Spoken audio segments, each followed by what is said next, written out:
ក្រមប្រឹក្សាជាតិតស៊ូ CNRC ចាត់ទុកការកែរដ្ឋធម្មនុញ្ញដកសញ្ជាតិខ្មែរពីជនជាតិខ្មែរជាអំពើប្រហាររដ្ឋធម្មនុញ្ញនិងជាអក្រិតកម្មប្រល័យពូជសាសន៍ខ្មែរក្រមប្រឹក្សាជាតិតស៊ូ CNRC សូមអំពាវនាវដល់ប្រជាពលរដ្ឋខ្មែរទាំងក្នុងនិងក្រៅប្រទេសក្រោកឈរក្នុងនាមជាម្ចាស់ប្រទេសកម្ពុជាប្រឆាំងនឹងការកែរដ្ឋធម្មនុញ្ញដកសញ្ជាតិខ្មែរពីជនជាតិខ្មែរយើងថ្កោលទោសក្រុមប្រឹក្សាធម្មនុញ្ញនៃគណៈបកប្រជាជនកម្ពុជាដែលទូលថ្វាយព្រះមហាក្សត្រនៅថ្ងៃទី2ខែកក្កដានេះថាសេចក្តីស្នើសុំធ្វើវិសោធនកម្មរដ្ឋធម្មនុញ្ញមាត្រា33ដោយរដ្ឋាភិបាលលោកហ៊ុនម៉ាណែតតាមការចង់បានទាំងបំពានរបស់លោកហ៊ុនសែននោះអាចធ្វើទៅបានមាត្រា33នៃរដ្ឋធម្មនុញ្ញនៃព្រះរាជាណាចក្រកម្ពុជាចែងថាប្រជាពលរដ្ឋខ្មែរមិនអាចត្រូវបានដកសញ្ជាតិនិរទេសឬចាប់បញ្ជូនខ្លួនទៅឲ្យប្រទេសក្រៅណាមួយឡើយលើកលែងតែមានកិច្ចព្រមព្រៀងជាមួយគ្នាទៅវិញទៅមកនេះច្បាស់ណាស់ថាស្មារតីរដ្ឋធម្មនុញ្ញឆ្នាំ1993ធានាការពារនៅបុព្វសិទ្ធិនិងអំណាចរបស់ជនជាតិខ្មែរដែលជាម្ចាស់ទឹកដីជាតិកម្ពុជា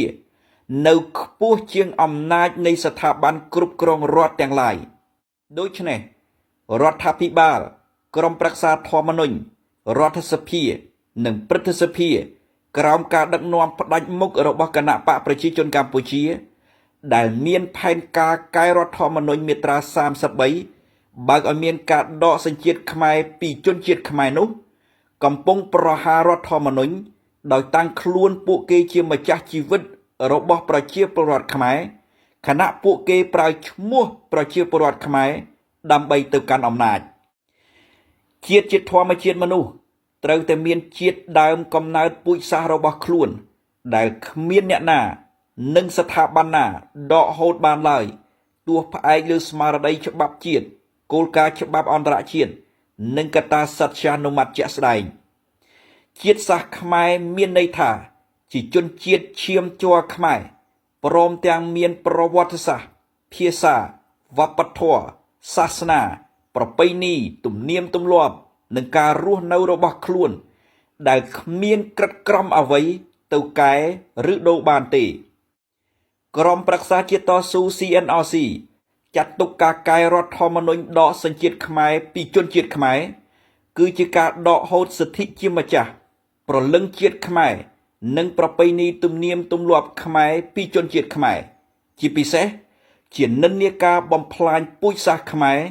ដែលផ្ទុយពីស្មារតីនៃកិច្ចព្រមព្រៀងសន្តិភាពទីក្រុងប៉ារីសកិច្ចព្រមព្រៀងសន្តិភាពទីក្រុងប៉ារីស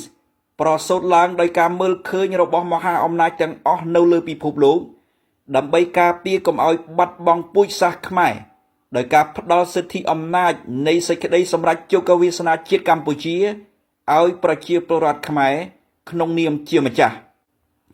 មាត្រា15នៃសេចក្តីប្រកាសជាសកលស្តីពីសិទ្ធិមនុស្សចែងថាមនុស្សគ្រប់រូបមានសិទ្ធិទទួលបានសញ្ជាតិហើយគ្មាននរណាម្នាក់ត្រូវដកហូតសញ្ជាតិតាមទំនឹងចិត្ត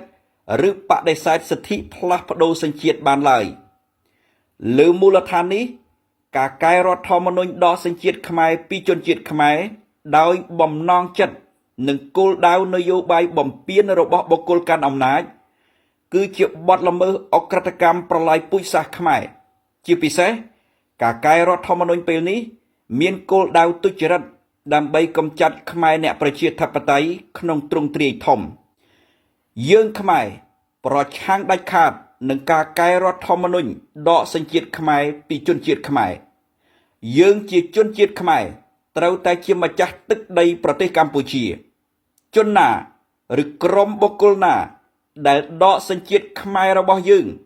គឺជាក្រុមមនុស្សដែលប្រព្រឹត្តអក្រិតកម្មប្រល័យពូជសាសន៍ខ្មែរបងបំបត្តិពូជសាសន៍ខ្មែរ